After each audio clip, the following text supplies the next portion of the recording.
Welcome. I would like to share with you what I have learned recently, and that is how important pair programming really is. So let me just read a definition of the pair programming. Pair programming is an agile software development technique originating from extreme programming in which two developers team together on one computer. The two people work together to design, code, and test user stories. So basically, the pair programming main idea is that two heads think better than one, and it doesn't have to be a single computer. I did pair programming online, and why is this so important? Because it can solve so many problems. So let me just give an example. Recently, we have been working, my team, we have been working in isolation. So what does that mean? Each developer was doing work alone in isolation. And after some time, what happened was we built up the technical debt. So what is technical debt? Let me just first cover that. That is when you are doing things in the beginning that are maybe easy okay, let's just say easy. And then by the end of the project, you find out that the whole architecture is bad and that you should have been doing things some other way, and that your way is not scalable. So to explain technical debt much better, I have some memes here, some images which are pretty funny. So the first one is this one. So this is the house that you are building without any plan, without nothing whatsoever. You just put things at the moment, how you think they should be at the moment. So this pillar here, it doesn't make any sense, like nothing makes sense. And then this person says, oh, well, now I don't understand why it takes so long to add a new window.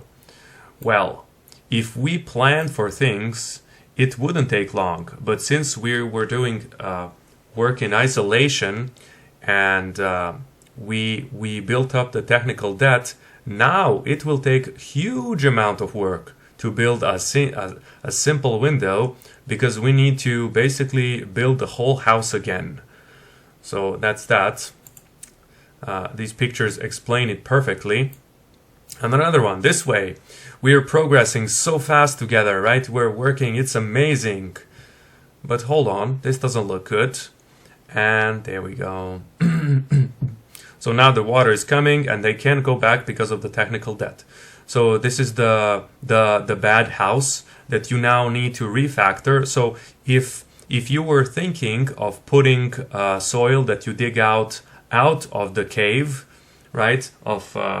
Which basically means creating a good plan, a good architecture that is scalable, it would be easy to continue to dig. You wouldn't need to go back and fix the previous problems.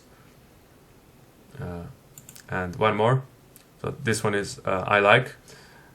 This is the one that I like. So they're building a pyramid, right? And this is the architecture, this is the plan. And then you build according to the plan, right? And all developers should come together for building of this plan, of this architecture, so that they can say, well, we should use this technology or that technology, because that will work better in the future. And then when they build it, they will have no problem, right? So building this lower part will be the same difficulty as building the higher part, because all of this is scalable. But when you build up the technical debt, like the lower layers will be easy, and then at the top it becomes super hard. And actually at the top you realize that you need to rebuild the whole pyramid, because the way that you were building it is wrong, was wrong. Okay, and then at the bottom, what we were doing, kind of no specifications, no architecture. They just say, well, let's go and build something, right? There is no talk about the future. And yeah, this doesn't look good. So they're building it here. So these are the few memes.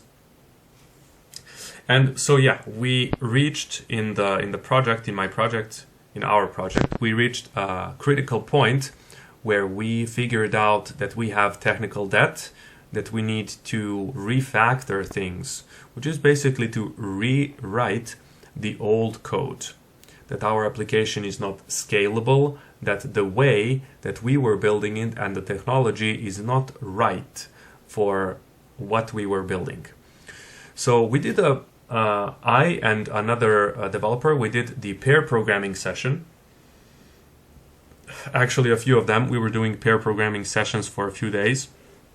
And we managed to solve this technical debt, to refactor the code base, and to actually get back on track where we can continue to add features without having to worry about creating problems in the future that we'll have to go back and fix. So let me now read some of the pros and cons. So the pros for pair programming: you catch bugs faster because someone else is looking at the code with you, right? So it's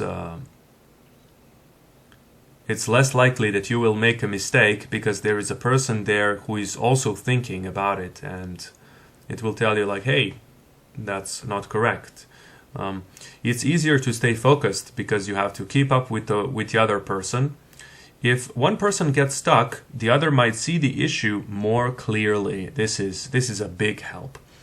It's good for sharing knowledge, especially if one person is more experienced. Now, with the age of AI now, someone might say, well, we have AI, we don't need all of this. But actually, the AI doesn't see the big picture. So we need the big picture. Only we know what our application will be used, who is going to use it, all of the details, and there is a huge amount of details that we know, and the AI cannot predict.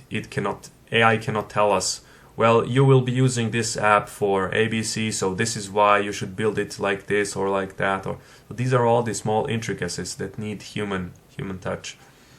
It's good for sharing knowledge, especially if one person is more experienced. This is learning experience, huge learning experience.